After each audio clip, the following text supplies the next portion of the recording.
보이십니까? 네네네. 잘 네, 보입니다. 네, 잘 보여요. 그러면 진행하도록 하겠습니다.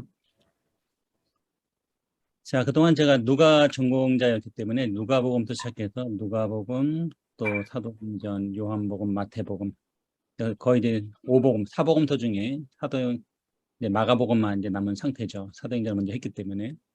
그래서 어떻게 보면 이제 가장 먼저 했었어야 될 본문일 수도 있어요. 왜냐하면 신약학자들은 보통 마가복음이 가장 먼저 이제 기록이 되었다고 생각을 합니다. 뭐 저희가 이제 어떤 전문적인 뭐 역사 비평이라든지 뭐 그런 것까지 모른다 하더라도 이제 마가복음 오늘 제자도 한번 살펴보기를 원합니다. 자, 마가복음 분명 예수님에 관한 이야기를 서술한 서사입니다. 요즘 이제 내러티브, 서사, 뭐 설화, 기사 이런 얘기들을 많이 하게 되는데 일반 스토리와 서사는 조금 다르죠. 이야기라고 하는 것은 그냥 뭐 쉽게 말하면 어떤 줄거리가 있는 것을 이야기라고 말하고 서사라고 하는 것은 거기에 어떤 담고 있는 메시지가 있을 때 우리는 보통 서사라고 부릅니다. 하지만 그것은 그리스도인의 제자도에 관한 이야기를 써놓은 것이기도 하죠. 이게 무슨 얘기냐면 복음서라고 하는 것은 기본적으로 장르가 굉장히 독특한 장르입니다. 그래서 원래 가스펠, 복음이라고 하는 장르가 없었어요. 그러니까 일반 역사서도 아닌 것이 또 전기나 자서전도 아닌 것이 하지만 역사적인 요소는 갖고 있는 그런데 유한결론이라고 하는 좋은 소식이라고 하는 이 예수님에 관한 기쁜 소식을 전한 것이 바로 복음서인데 당연히 복음서는 예수님에 관한 메시지가 핵심이죠. 그래서 복음서의 가장 핵심적인 한쪽 축이 뭐냐면 바로 복음, 예수님에 관한 기독론이에요. 자, 그런데 이 반대편 또 뭐가 있냐면 윤리적인 축이라고 할 수 있는 제자도가 있습니다. 그러니까 기독론 없이 제자도는 존재하지 않는다라는 거죠. 또 굳이 표현하자면 기독론이 신학이라고 한다면 제자도는 윤리라고 볼 수가 있는 거예요. 자, 마가복음에는 그리스도인의 제자도에 관한 관심을 반영하는 내용이 두 가지 들어있다는 것이 우리 마가 학자들의 일치된 주장입니다. 첫 번째는 제자도에 관해서 독자들에게 주는 가르침. 그러니까 명시적으로 제자도가 이것이다 라고 하는 티칭, 어떤 가르침이 있다라고 하는 거예요. 두 번째는 뭐냐면 강력한 교훈의 목적이 있는 것으로 보이는 12제자의 모습을 묘사한 거죠. 이 얘기는 뭐냐면 사실 우리가 이제 뭐 매주 설교를 듣기도 하고 하기도 하고 또 강의를 듣기도 하잖아요. 자, 그런데 그런 강의를 들을 때 뭐 우리가 그 너무나 멋진 뭐 삶이고 강의 내용이에요. 하지만 이 삶의 현장에 가 보면 이게 쉽지 않다라는 것이 우리 모두에 공감되잖아요. 다시 말하면 이상이 있고 현실이 있게 되는데 그 이상과 현실 사이에 어떤 괴리가 있다고 하는 것이죠. 자, 그런 면에서 앞서간 선배들의 삶이 있다고 한다면 특별히 그것이 정면 교사이면 더 좋고 그렇지 못한 반면 교사라 할지라도 이게 참 쉽지 않구나 라고 하는 것인데 그 제자도의 삶을 실제로 구현해낸 12제자가 있다는 거죠. 그래서 그들의 삶을 보면서 이게 제자도구나 라고 할 수 있다고 하는 겁니다. 자, 마가복음 기자는 예수님의 모습을 묘사할 때도 제자도의 본질을 밝히는데 관심이 있었습니다. 이제 뭐 요즘 이제 소위 말하는 보수적인 학자들 같은 경우는 당연히 마가복음의 저자가 마가라고 인정하지만 요즘 그렇지 않은 사람들이 굉장히 많기 때문에 이제 보수적인 진보적인 진영과 또 보수적인 진영 사이에 약간 충돌이 있긴 하지만 편의상 이제 마가복음의 저자를 마가라고 가정하고 이제 앞으로는 이제 마가라고 부르자고 한 것이죠. 자, 그런 점에서 마가복음에서는 기독론과 제자도라는 주제가 서로 긴밀하게 연결되어 있습니다. 이게 연결되어 있는 것을 억지로 떼어놓게 되면 연결고리가 없다 보니까 좀 생뚱맞고 잘 이해가 안 갈 수 있다고 하는 거죠. 자, 제자도에 관한 가르침 첫 번째는 뭐냐면 논쟁 이야기입니다. 2장 1절부터 3장 6절까지 보게 되면 논쟁이 나와요. 여러 가지 다양한 뭐 안식일 논쟁이라든지 세금 논쟁이 나오게 되는데 그런 논쟁 속에서 제자도를 발견할 수가 있다고 하는 거예요. 자, 마가복음에는 그의 복음서 전체를 통해서 그리스도인으로 살아가는 자신의 독자들에게 가르침을 제시하려는 분명한 의도가 있었습니다.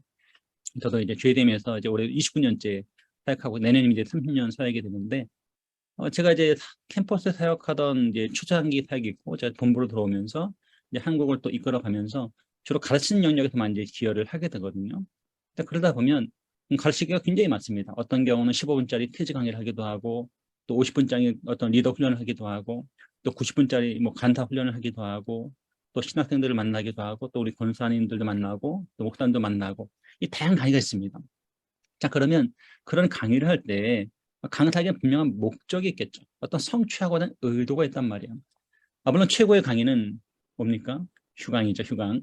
네, 최고의 강의 휴강이에요. 자, 휴강이가 두 번째 좋은 강의는 짧은 강의예요. 하지만 제가 보기에는 클리어한, 아주 명료한 강의가 좋은 강의라고 할 수가 있습니다.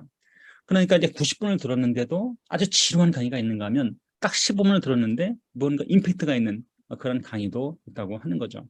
자, 그런 점에서 마가는 복음서 기자들은 아주 탁월한 교수법을 알고 있었던 사람들이라고 하는 거죠. 다시 말하면 독자들에게 어떻게 살아야 되는가라고 하는 분명한 가르침을 제시하는 의도가 있었다고 하는 거죠. 자, 이런 의도는 이야기를 서술하는 부분에서도 나타나지만 가르침으로 제시한 내용 속에서 더 분명하게 표현됩니다. 다시 말하면 그냥 흘러가는 내러티브 속에서 어떤 스토리 속에서 발견할 수도 있지만 또는 명시적으로 이건 제자도야 라고 가르쳐준 부분도 있다고 하는 건데 그런 가르침의 영역이 훨씬 더 분명하게 드러난다고 하는 거죠. 자, 마가는 2장 1절로 3장 6절에 논쟁 이야기들을 모아 놓았습니다. 여기서 예수님은 자기 제자들을 비판한 제자들에 맞서서 제자들을 변호하시죠. 자, 이 시대 최고의 목사 중에 한 분을 보통 저희가 팀 켈러를 이제 이야기합니다. 그런데 이 티모티 켈러 목사님을 이제 인용한 이유 중에 하나는 그분이 최고의 변증가 중에 한 분이었기 때문에 그런 거죠. 다시 말하면 이 시대의 사람들은 뭐에 관심이 많아요? 젊은이가 되었든 어르신들이 되었든 뭐에 관심이 많냐면 궁금한 게 많은 거예요. 자, 궁금한 건 많은데 그 궁금한 거에 대한 정답은 아니라 최소 해답을 제시해 줘야 되는데 해답을 찾지 못하는 거죠. 하지만 최고의 변증은 누구냐면 다름 아닌 예수님이셨다고 하는 것이죠. 그래서 예수님은 자기 제자들 비판 제자들에 맞서서 제자들 변호하시기도 하고 또 자신도 또 변호하기도 하십니다. 자, 이 부분에서 예수님은 자신이 죄인들을 부르신 것이 정당함을 역설하세요. 최고의 복음이라고 하셨죠. 조금 예수님께서 진전하지 않은가는 싶지만 부르러 지금 저는 이제 북쪽에서 오신 것이 출발해서 아니라고. 서남쪽으로 가서 남쪽으로 가면은 남쪽으로 가서 배를 타. 음수거 해주세요. 음수거. 네, 됐나요? 네, 계속하겠습니다. 네, 가끔씩 이렇게 줌하다 보면 이런 일이 발생합니다. 자, 다시 해볼게요.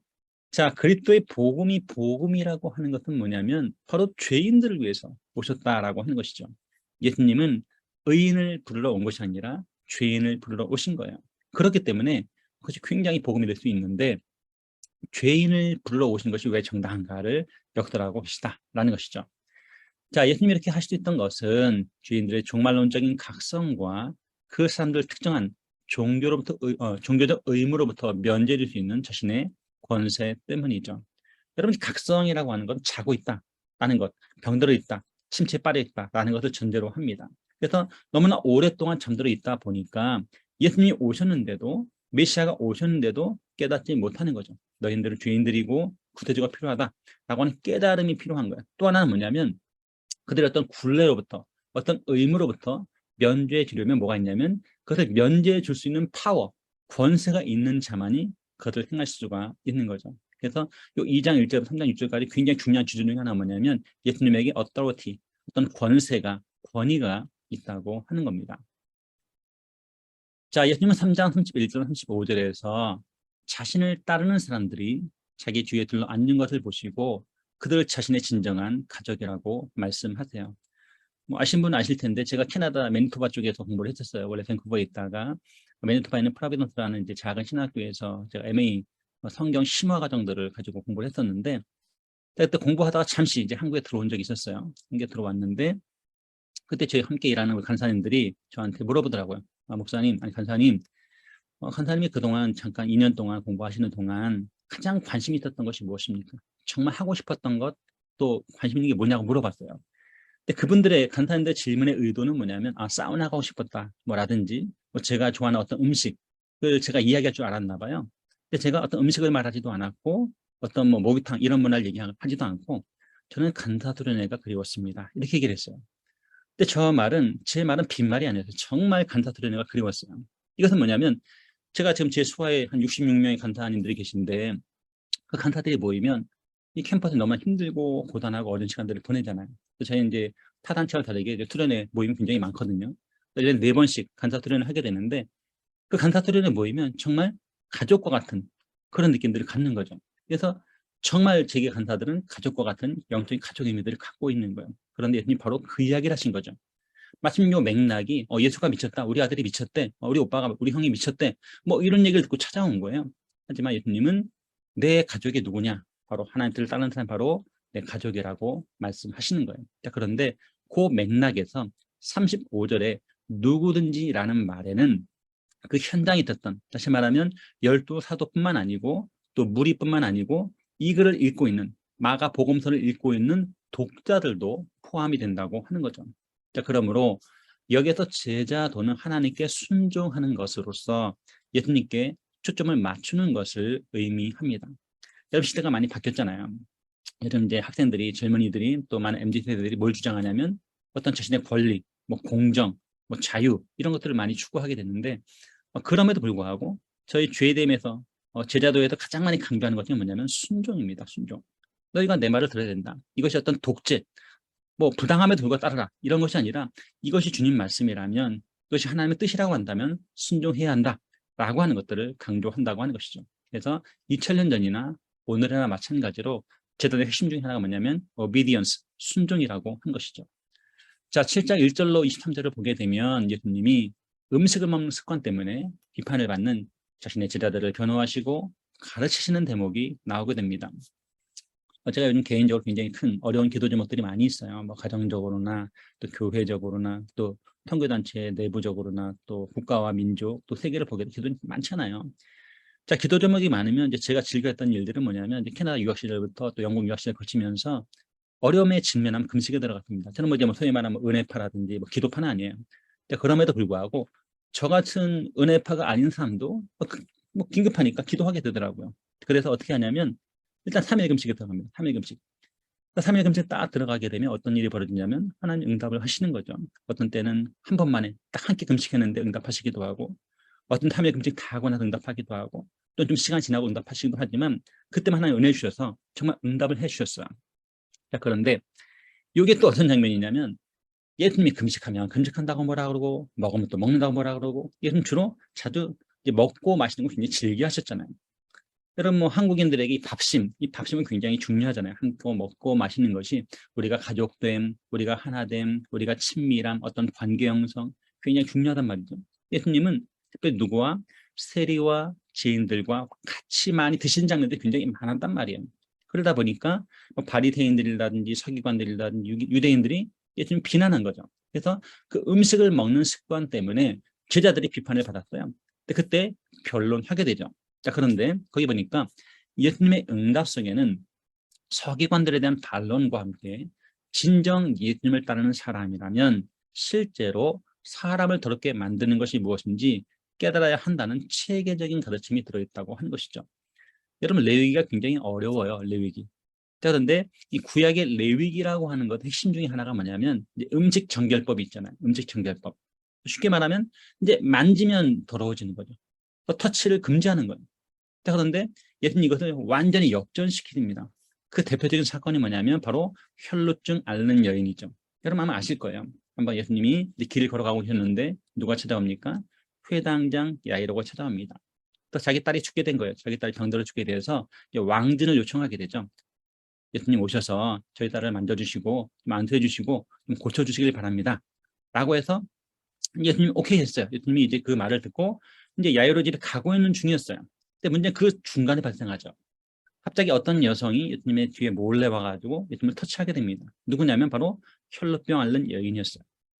자, 그러면 구약 레위기에 따르면 어떤 일이 발생해야 됩니까?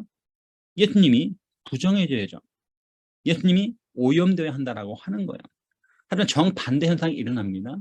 자, 구약 같으면 부정한 여성들이라든지 부정한 나병 환자라든지 이런 친구들을 만지게 되면, 접촉하게 되면, 시체를 만지게 되면 어떻게 됩니까? 곧바로 부정하게 되고 뭐 7일간이라든지 일정 기간 또 공동체 바깥에 나가서 정결함을 얻고 돌아와야 되는 그런 상황이었어요. 또 뿐만 아니라 어떤 음식은 먹어서는 안 되는 그런 음식이 있었잖아요. 뭐 굽이 갈라졌냐느니 뭐 피를 먹어서는 안 되고 이런 규정들이 많이 있었단 말이죠. 그래서 먹내만의 그런 논쟁들이 많이 벌어졌단 말이에요. 자, 그런데 예수님은 사람을 더럽게 하는 것이 먹는 것이 아니라고 말하고 있는 것이죠. 그래서 보다 본질적인 문제들을 예수님께서 터치하고 계십니다. 자, 1세기에 살았던 사람들이라면 이러한 일화들은 분명 그리스도인의 제자도라는 주제에 대해서 커다란 의미를 부여하는 것을 여겼을 것이라고 하는 것이죠. 여러분 제자도 하면 이것은 뭐 선교단체에서 뭐 사랑의 교회라든지 특정한 교회에서만 어떤 추구하는 방법론 이렇게 이해들을 많이 하신다라고 하는 것이죠. 자, 그런데 제자도가 뭡니까? 이 도라는 말 자체가 길이잖아요. 자, 그런데 복음도 도고 제자도도 돕니다. 둘 다 길이라고 볼 수가 있는 거죠. 제자가 걸어야 되는 길이에요. 자, 그런데 이 제자도라고 하는 것은 교회 안에서만 해당되는 것이 전혀 아니라고 하는 것이죠. 물론 한국교회가 또 세계교회가 현대교회가 이 많은 어려움들을 갖게 된 이유 중에 하나가 뭐냐면 우리가 믿고 있는 바 신학, 우리가 갖고 있는 바 진리, 교리는 전혀 문제가 없습니다. 진짜 문제는 뭐냐면 우리가 살아내는 바 삶의 문제가 있는 거예요. 이 삶의 문제가 있다 보니까 어때요? 이 교리와 윤리 사이에 충돌이 발생하게 되고 이 젊은이들은 교회를 떠나가는 그런 일들이 많이 발생하게 되었다고 하는 것이죠. 그래서 이 논쟁 속에서 제기된 여러 이슈들을 보게 되면 어떻습니까? 이게 제자도구나 라고 청중들은 자연스럽게 발견할 수 있었다라고 하는 거죠. 제자도를 정의할 때도 종교적 책임을 이야기하는 다른 정의들과 대조되는 정의를 내렸을 것입니다. 제가 아까 잠깐 금식 얘기를 했었는데 금식 얘기를 또 한번 하도록 하죠. 이런 거예요. 자, 예수님이 오셔서 먹고 마셨습니다. 예수님도 금식하는 거 모르지 않았을 거예요. 예수님은 특권을 따라서 한적한 곳에 나가셨고 기도하는 것도 즐겨하셨던 분이에요. 하지만 그럼에도 또 한편 어떻습니까? 예수님은 이 먹고 마신 걸 굉장히 즐겼던 분이라고 하는 것이죠. 자, 그런데 이제 제가 금식을 하고 있는데 먹어야 될 상황이 발생하는 거예요. 어떤 축제적인 상황입니다. 자, 그러면 제가 전치집에 가서 저는 지금 금식 중이오니 먹을 수 없습니다 라고 하면 어떡합니까? 분위기가 굉장히 싸해지겠죠. 자, 그때는 먹어야 한다라는 거예요. 다시 말하면 내가 내 의를 드러내기보다는 공동체의 유익과 또 하나님 나라의 질서를 위해서 또 어떤 분위기를 띄우기 위해서 때로는 먹어야 될 때도 있다라고 하는 거죠. 자, 그런데 이 서기관들이나 바리새인들은 이 법을 너무 엄격하게 지킨 나머지 세리들하고 창녀들하고 밥을 같이 먹어? 말도 안 되는 이방인들하고 이런 식의 정의들을 가졌다라고 하는 것이죠. 다시 말하면 이 제자도라고 하는 것은 아주 엄격한 어떤 스트릭트한 어떤 제한 규정이 아니라고 하는 거예요. 그래서 그러한 종교적 책임과 의무가 있음에도 불구하고 더 큰 하나님 나라의 질서를 따라서 아버지 뜻이 무엇인가, 하나님의 뜻이 무엇인가 거기에 맞게 순종하는 것이 바로 제자도라고 하는 것이죠. 자, 하지만 마가복음이 말한 제자도의 본질을 밝혀보려는 우리의 목적으로 볼 때 가르침을 담당하고 있는 두 개의 커다란 본문 8장 2절로 22절로 10장 52절과 또 13장 5절로 37절이 더 큰 의미가 있다고 볼 수 있습니다. 이 두 본문은 마가복음의 독자들에게 제자도가 무엇인지 더 직접적인 방식으로 가르치고자 기록된 것으로 보여집니다. 다시 말하면 마가복음 총 16장으로 되어 있잖아요. 그 16장 중에도 특별히 8장부터 10장까지 또 13장 이 두 부분이 굉장히 중요한 제자도 본문이라고 하는 것이죠. 자, 두 번째 순환 예언입니다. 그러니까 이 8장 22절로 10장 52절이 뭐냐면 순환 예언이에요. 자, 보시면 눈치채셨겠지만 마가복음이 16장으로 구성되어 있는데 이미 8장부터 절반쯤부터 이미 순환에 관한 이야기가 기록이 되어 있어요.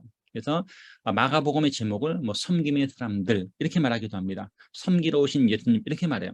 근데 그 섬김은 그냥 서비스 정도가 아니라 자기 목숨을 내어주시는 십자가의 죽음을 가리키는 것이죠. 그래서 이미 중반부터 예수님의 순환, 패션이 강조되어 있다고 하는 거죠. 자, 8장 31절, 10장 52절을 보게 되면 예수님은 제자들을 자신의 고난과 죽음, 부활에 관한 세 가지 예언과 연결해서 아주 폭넓게 가르치고 계십니다. 이 마가복음의 중심부는 예수님이 한 시각장애인을 고쳐주신 기사로 시작해서 역시 예수님이 이 시각장애인은 역시 예수님이 시각장애인인 바디메오를 고쳐주신 이야기로 끝을 맺죠. 다시 말하면 소경을 고쳐주신 이야기로 시작해서 또 다른 소경이었던 바디메오를 고쳐준 이야기로 끝을 맺고 있다고 하는 거죠. 일종의 봉투형 기법을 쓰고 있는 것이죠. 예수님은 자신의 순환을 처음 예언하신 다음에 누구든지 자신을 따르려면 철저히 헌신을 각오를 해야 될 것이라고 군중과 제자들에게 선언하십니다. 저한테 제자도 지금 강의를 벌써 5번째 듣고 있다 보니까 눈치를 채셨을 텐데 성경이 말하는 제자도는 상당히 레디컬하다는 거예요. 상당히 급진적이라는 거예요. 상당히 철저하다는 거예요. 어떤 양보하지 않고 이만큼 100이라는 수준을 요구하고 있다고 하는 것이죠.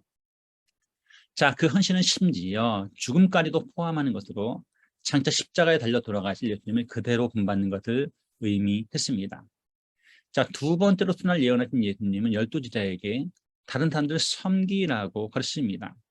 자, 그런데 이 가르침 마가복음의 독자들까지 그 대상으로 포함하는 말로 표현되어 있습니다. 누구든지 첫째가 되고자 하면, 또 37절에 누구든지. 그러니까 이 누구든지라는 말은 뭐예요? 우리도 그 누구도 예외 없이 이 제자의 길을 걸어가야 한다는 그런 이야기를 하고 있죠. 자, 세 번째 순환 예언의 경우 마가복음에 기록된 세 개의 순환 예고 가운데 가장 길고 가장 상세하며 가장 시사인 바가 많으며 세 예언의 정점을 차지하고 있습니다. 마가는 3이라는 자를 굉장히 강조해요. 그래서 여러 번 반복하면서 잊어먹을래야 잊어먹을 수 없는, 깨닫지 못할 수 없는 강조를 하고 있는데 마지막 순환 예언이 훨씬 더 강조되어 있다고 하는 것이죠.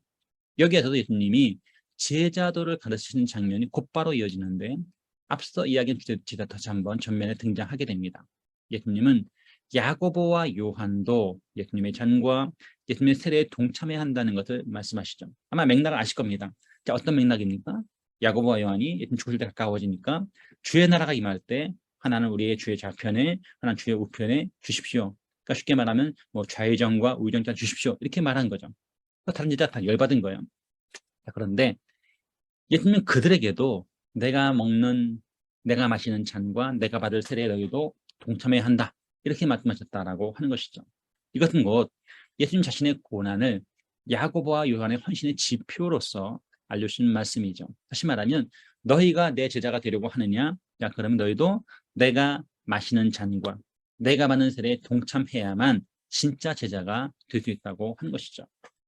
자, 예수님의 잔과 세를 언급하는 말씀은 오직 마가복음에서만 발견할 수 있는데 이것은 초기 그리스도인이 널리 행했던 두 가지 의식이었던 주의 만찬, 다시 말하면 성찬과 세를 암시하는 말입니다.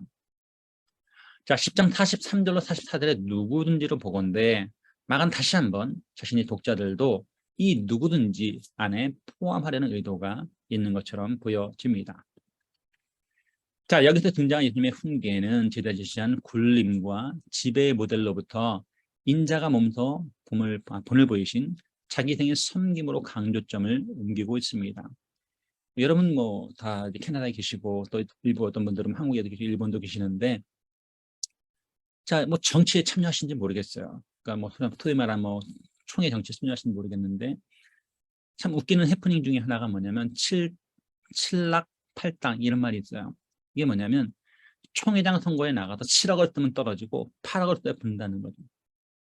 참 해괴한 정치 판도죠. 그러다 보니까 이제 뺑뺑이를 돌리는 추첨을 통해서 제비뽑고센터 총회장 선출하는 그러한 일이 등장하게 되었는데 자, 그러면 왜 교회에도 심지어 교단 선교부에서도 또 교단 총회에서도 이 총회장이 못돼서 안달인가, 또 노회에서도 노회장이 못돼서 안달인가라고 했을 때 이것 하나의 굴림과 지배 구조로 생각한다라는 것이죠. 그러니까 섬김의 자리에 있어야 될 그 총회장과 노회장이 또 담임 목사가 엉뚱하게 분리하는 위치에 있으려고 한다고 하는 것이죠. 정작 예수님은 어떻게 해요? 섬기러 오셨다라는 거예요. 심지어 어느 정도로 죽기까지 섬기러 오신 거죠. 자, 게다가 첫 번째 순환의 예언이 있은 뒤인 8장 34절에서는 제자도와 자기 십자가를 지고 예수님의 길을 따르는 것을 명백히 동일시했는데 마지막 순환 예언이 있은 다음에 10장 43, 45절에서도 이러한 동일시가 다시 전면에 등장하고 있습니다. 자, 8장 31절로 10장 52절에서는 제자도에 관한 가르침을 세 번의 순환 예언과 결부시킨 것 외에 또 다른 특징을 발견할 수 있어요.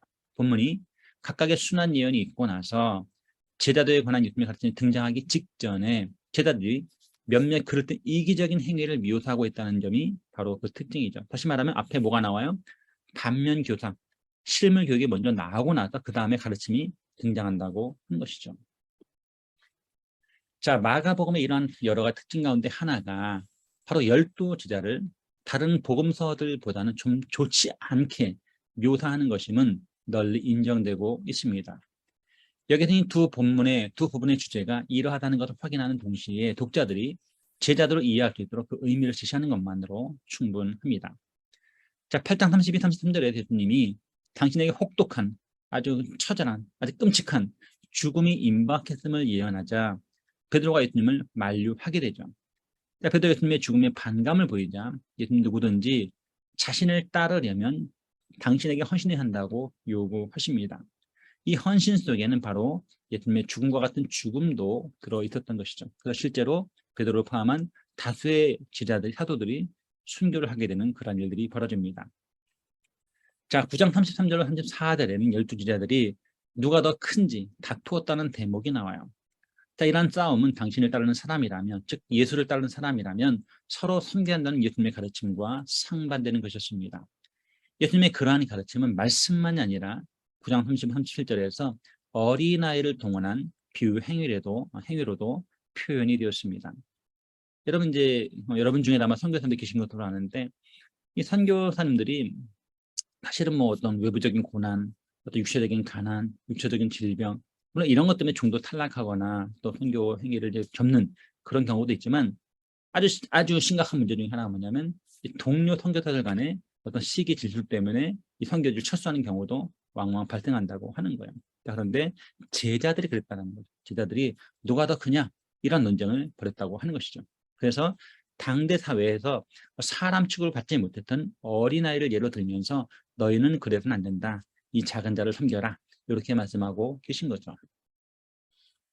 자, 10장 35절 37절과 10장 41절을 보게 되면 권세 있는 자리를 달라라는 야고보와 요한의 요구에 다른 제자들이 시기하는 장면이 나오게 됩니다. 제가 한번 말씀드린 것 같은데, 자, 시기와 질투의 차이점이 뭡니까? 시기라고 하는 것은 다른 사람이 갖고 있는 것에 대해서 열받는 거예요. 질투라고 하는 것은 내가 갖고 있는 것에 열받는 겁니다. 내 여자인데 왜 건드려? 내 남자인데 왜 건드려? 이게 바로 어떤 뭐 불륜, 로맨스 이런 일들이잖아요. 근데 시기라고 하는 건 뭐냐면 나한테는 없는 재능이 다른 사람한테 있는 거예요. 또 그걸 갖고 불편해하는 거죠. 이게 바로 시기입니다. 그래서 권세 있는 자리에 대한 다툼이 나타나죠. 자, 야고보와 요한의 이러한 요구는 10장 42, 45절 나온 예수님의 가르침을 위한 완벽한 배경이 되고 있다고 하는 것이죠. 자, 이와 같은 세 가지 정황 속에는 첫째 예수님의 순한 예언, 둘째 하나 또는 그 이상의 제자들이 저지르는 그릇된 행위에 대한 기사, 자, 세 번째 제자들의 그릇된 행위를 바로 잡으시면서 제자도의 참된 본질을 일러주시는 예수님의 가르침이라는 세 가지 구성 요소가 모두 들어있습니다. 자, 여기서 예수님은 각각의 경우에 제자들을 예수님 자신의 사역 및 헌신과 연결하고 계신 거예요. 예수님 탁월한 교사였다는 것이 뭐냐면 아주 일상적인 대화 속에서 비유를 들든지 가르침을 들든지 할 때 자신의 사역과 헌신을 자연스럽게 연결하고 있다고 하는 거예요. 제가 둘째 시간에 이제 설교 대지를 살짝 공개할 텐데 여러분 저희 매주 설교하시잖아요. 설교하는데 이 설교가 만만치가 않습니다. 그런데 설교할 때 앞에 대지와 뒤에 대지 또 여러 대지와 마지막 결론이 연결이 되거든요. 서론도 마찬가지예요. 서론의 예화를 인용하시는 분도 굉장히 많은데 그 서론에 등장한 예화가 본문을 안내하는 것과 상관이 없으면 그것은 아주 부적절한 예화가 될 수 있는 거죠. 그러니까 연결, 브릿지를, 다리를 잘 놓아야만 그 가르침의 효과가 있게 되는 것이죠. 자, 마가복음의 중심부에서는 8장 20, 26절에 시각장애인 치유 기사와 시각장애인 바디머리를 고쳐주신 사건이 기록된 10장 46, 52절이 중심부를 둘러싸고 있는 바깥틀의 역할을 하고 있다고 볼 수가 있습니다. 자, 이러한 본문 구조는 한 덩어리를 이루는 본문의 처음과 끝이 어떤 식으로 서로 대응하도록 만들었던 고대의 한 문학적 기법을 그대로 보여주고 있죠. 전문용어로 인클루지오, 봉투 구조라고 부릅니다. 자, 본문이라는 내용물을 담은 봉투의 양쪽 입구에 서로 대응하는 본문의 처음과 끝을 기록한 뒤 봉함으로써 마치 하나의 편지를 만들어내는 것처럼 하나의 돈대 문단을 만들었다 해서 보통 우리가 봉투 구조라고 부릅니다. 그러니까 앞에 소경을 고쳐주는 기사가 나오고 뒤에 바디메어, 역시 소경이었잖아요. 바디메어를 고쳐주는 기사로 이렇게 마무리를 하고 있다고 하는 것이죠. 여기서 두 개의 시각장애인 치유 사건은 10중 8구 이 두 기사가 바깥을 이루고 있는 본문 내용이 예수님의 사명과 예수님 따른다는 것의 의미가 무엇인가에 관한 통찰을 다루고 있음을 암시하는 어떤 표지일 가능성이 큽니다. 여러분 요즘에 차를 운전할 때 뭐가 있습니까? GPS를 알리는 내비게이션이 있잖아요. 그래서 과거에는 그냥 길을 그냥 몰라서 갔단 말이에요. 지도를 보기도 하고 요즘은 GPS가 잘 되어 있다 보니까 어때요? 내비게이션만 보고도 얼마나 찾아갈 수 있는 거예요. 그런 표지 역할을 뭐가 한다? 시각장애인 치유 기사가 하고 있다는 거예요. 아, 여기서 시작했고 여기서 끝나는구만 이렇게 알 수 있다고 하는 것이죠. 자, 마가는 2단계 치유 사건을 들어는 첫 번째 시각장애인 치유 이야기를 12제자의 행위를 미리 보여줄 목적으로 기록했을 수도 있다고 하는 것이죠. 다시 말하면 이 시각장애는 단순히 육체적으로 안 보이다가 보게 된 거잖아요. 자, 근데 제자들이 그렇다는 거죠. 제자들이 영적으로 안 보이다가 이제 보게 된다는 거죠. 그래서 마가복음에는 이 제자들의 무지, 제자들의 더디 믿음, 제자들의 완악함 이런 것들이 굉장히 많이 강조되어 있습니다. 자, 예수님이 소경 바디메오를 고쳐준 이야기는 그가 곧 보게 되어 예수님의 길에는 따르니라라는 말씀으로 끝납니다. 잘 보게 되면 길에서 따르니라는 말은 바로 제자들을 암시하는 전문 용어예요. 자, 오늘 이 마지막 구절의 말씀 속에서 제자도에 관한 가르침을 담고 있는 마가복음의 중심부 전체가 마가의 독자들을 염두에 둔 말씀임을 확실하게 시사하는 사실을 발견하게 됩니다. 마가복음의 독자들도 제자도의 삶으로 나아가는 길에 있었던 그런 사람들이죠. 자, 9장 2절로 8절을 보게 되면 예수님이 영광스러운 모습 바뀌신 뒤에 하늘에서 들려온 하나님의 음성이 예수님은 하나님을 사랑하는 아들로 선포하시면서 베드로와 야고보와 요한에게 너희는 그의 말을 들으라 아쿠에테 아우투라고 명령하신 장면이 등장합니다. 아시는 것처럼 예수님 특별히 세 제자를 핵심 제자를 편애하셨죠. 핵심 제자 바로 핵심 제자들 인사이드였어요. 핵인사였습니다. 이 핵심 제자들이 이제 어떤 특별한 장면을 목격하게 되는데 이제 그 중에 하나가 변화된 사건이었어요. 이 변화된 사건에서 올라갔더니 예수님이 이 제자들이 너무 좋아하잖아요. 그래서 베드로가 유명한 말을 하죠. 우리가 초막셋을 짓겠습니다. 하나는 주를 위해서, 하나는 모세를 위해서, 하나는 엘리야를 위해서 짓겠습니다. 라고 했더니 정신 차려라 라고 말하면서 하늘 소리가 내려옵니다. 소리가 내려오면서 이는 내 사랑하는 아들이라 너희는 그의 말을 들으라 이렇게 말하는 거죠. 그래서 그들이 보는 것이 중요한 것이 아니라 너희들이 듣는 주의 말씀이 중요하다는 사실들을 암시하고 있다고 하는 것이죠. 이건 역시 독자들도 명령 대상에 포함하는 의도가 담긴 표현의 가능성이 대단히 크다고 하는 겁니다. 자, 귀신 들린 아이를 고친 이야기 속에는 예수님이 자신의 권능을 보여주는 일, 예수님의 제자 지닌 결점에 관한 언급들, 믿음과 기도의 중요성에 관하여 제자들이 또 독자들이 주는 들도 모르는 그런 권면들이 함께 어우러져 있습니다. 자, 9장 38절은 귀신을 내쫓는 익명의 사람들을 언급하고 있어요. 예수님이 이 사람의 이야기를 들으시고 자신을 따르는 사람들로서 제자들로서 인정될 수 있는 사람들을 더 폭넓게 일러주십니다. 자, 사도들은 뭐라고 말합니까? 저들이 우리와 함께하지 않으므로 내가 말렸습니다 라고 말하니까 말리지 말라라는 것. 우리를 반대하지 않으면 그들도 우리와 한편이라고 이야기를 하고 계십니다. 다시 말해 제자의 영역이 굉장히 넓다라고 하시는 것이죠. 그것은 분명 예수님과 예수님의 주장을 반대하지 않는 사람들이라면 누구나 주님의 제자가 될 수 있다는 것을 의미하죠. 저희 주의됨은 초교파적인 선교단체입니다. 주의됨을 설명한 여러 가지 방식이 있는데 그 중에 하나가 뭐냐면 초교파적인, 다시 말하면 개혁주의적 입장의 복음주의 선교단체 이렇게 말합니다. 근데 이 복음주의 선교단체라는 말이 뭐냐면 초교파적인, 쉽게 말하면 사도신경이라는 가장 최소한의 신앙 고백을 인정하면 그 사람의 교단을 묻지도 따지지도 않고 그 사람의 순복음이든 그 사람이 감리교인이든 그 사람이 장로교인을 묻지 않고 우리 다 죄된 멤버가 될 수 있습니다. 하지만 우리 리더십의 입장들, 우리 이 죄됨이 이끄는 신학적 입장은 뭐냐면 개혁주의입니다 라고 말하고 있죠. 누구나 받아들이지만 우리 입장은 있는 것이죠. 그런데 어쨌든 어때요? 생각이 좀 다르더라도 그 사람 얼마든지 어떻게 제자도로 우리가 품을 수 있다고 하는 것입니다. 다시 말하면 예수님과 예수님의 주장을 반대하지 않는다면 우리 얼마든지 그 사람을 품을 수 있다는 그런 이야기를 하고 있는 것이죠. 자, 마가의 독자들을 염두에 두었을 법한 이 교훈은 그리스도의 제자가 되는 범주를 너무 엄격하게 설정하지 말고 사람들이 예수님께 헌신할 수 있는 다양한 통로를 열어놓아야 한다고 이야기하는 것이죠. 자, 마가복음 예수님을 긍정하는 태도가 예수님의 제자를 인정하는 사람들을 일러준 중요한 표지이자 또 공통 요소라고 말하고 있습니다. 자, 10장 1절 31절을 보게 되면 놀라운 점을 발견하게 되죠. 예수님이 결혼이라는 인간관계와 또 어른과 어린아이의 인간관계를 강하게 긍정하시면서 하나님의 뜻과 연결하시는 장면이 있는가 하면 제자들에게 어떤 가진 것이 위험함을 준엄하게 행동하신 장면도 등장하기 때문이죠. 자, 예수님의 제자라면 마음대로 자신의 배우자와 이혼하는 자유를 행사할 수 없습니다. 자, 그러니까 함부로 이혼할 수 없기 때문에 어떻습니까? 결혼을 잘해야죠. 또 자신의 평생 반려자 돕는 배필을 잘 선택해야 한다는 그러한 이야기를 하고 있죠. 예수님의 제자들은 어린아이들을 경멸할 수도 없다라고 하는 거예요. 왜? 하나님이 그 아이들도 귀하게 여기시기 때문에.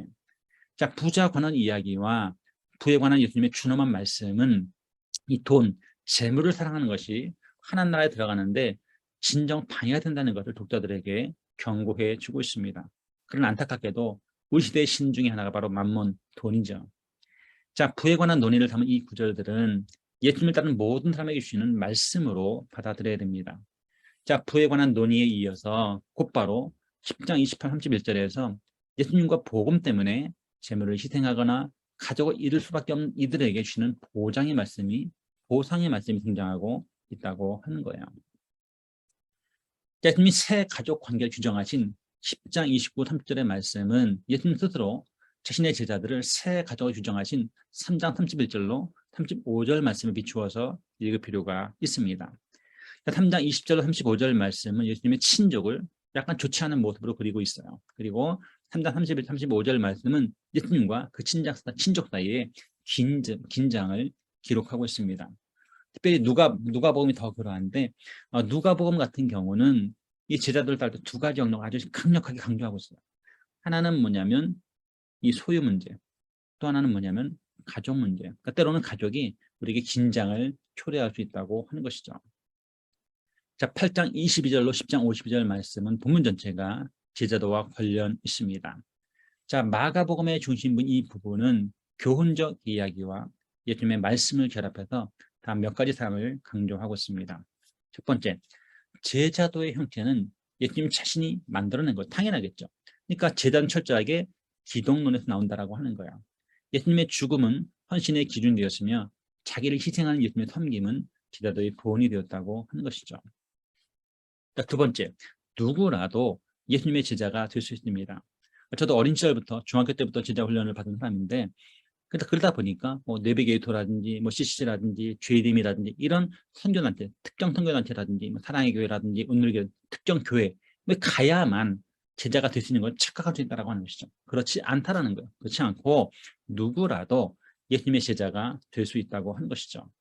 제자들은 우열을 다투며 경쟁하기보다는 서로 돌보는 것을 장려하는 데 관심이 있었습니다. 그러니까 제가 전임살자가 되기 전에 그러니까 그냥 대학생 리더였을 때 처음 했던 강의 중에 하나가 뭐냐면 지체 돌보기입니다. 뭐 영어로 말하면 멤버 케어링 좀 되겠죠. 그러니까 연약한 자들, 약한 자들, 상처받은 자들 어떻게 도울 것인가. 전통적인 용어로 말하면 신방 정도가 되겠지만 오늘날 용어로 말하면 상담 정도가 되겠지만 이 지체를 돌보는 굉장히 많은 다양한 영역이 있는 거죠. 여러분 혹시 동막골 사람들 보셨는지 모르겠는데 한국 전쟁이 났는데 이 정선 즈음에 있는 동막골 사람들은 전쟁이 난지도 몰랐어요. 그때 이 동막골의 면장인지 리장이 하는 유명한 말이 있습니다. 뭘 많이 먹여야 하지 이런 말이 나와요. 그러니까 청년 사역의 핵심 뭐냐면 먹이는 겁니다. 뭐 이민교회가 되었든 또 자그마한 교회가 되었든 개척교회가 되었든 이 먹이는 사역은 굉장히 중요합니다. 어떤 분들은 목회가 먹회다 이런 말을 하죠. 잘 먹이는 거죠. 그래서 우열을 다투고 경쟁하기보다는 서로 돌아보라는 거예요.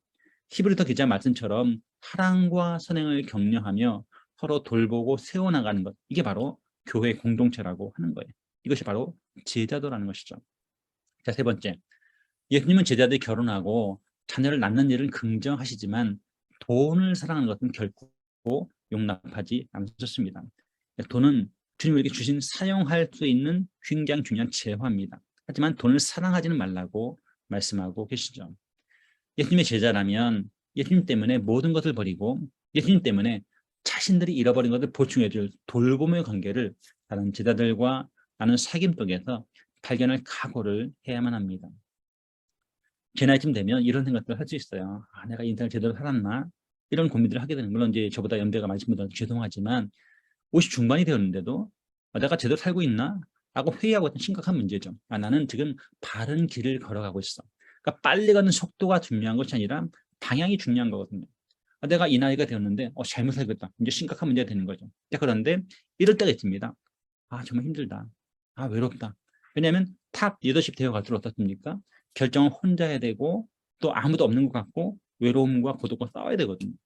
그러니까 바울 같은 사람도 나를 위해 기도해 다오 라고 말한 거죠. 너 디모데 넌 터키 와라 이렇게 말을 한 거예요. 다시 말하면 탑 리더를 하더라도 어때요? 여러 다른 동역자라든지 또 제자들로부터 피차 상호간의 돌봄과 격려가 필요하다고 하는 것입니다. 자, 세 번째 감람산 담화인데요. 자, 마가복음에는 담화라고 불릴 만한 크기를 지닌 예수님의 말씀 몸 어록이 둘 있습니다. 그중 하나인 13장 5절 37절은 환난을 당했을 때 복음을 선포하는 것과 관련된 본문이고, 다른 하나는 4장 1절로 34절은 예수님이 말씀하신 비유를 모아놓은 겁니다. 대표적인 게 바로 천국 비유겠죠. 우리는 여기서 13장 5절로 37절에 집중하려고 합니다. 이 감난탄 강화는 너무나 분명하게 예수님과 12제자를 상면한 정황을 넘어서 제자들이 계속해서 관심을 갖게 될 문제들을 이야기하고 있습니다.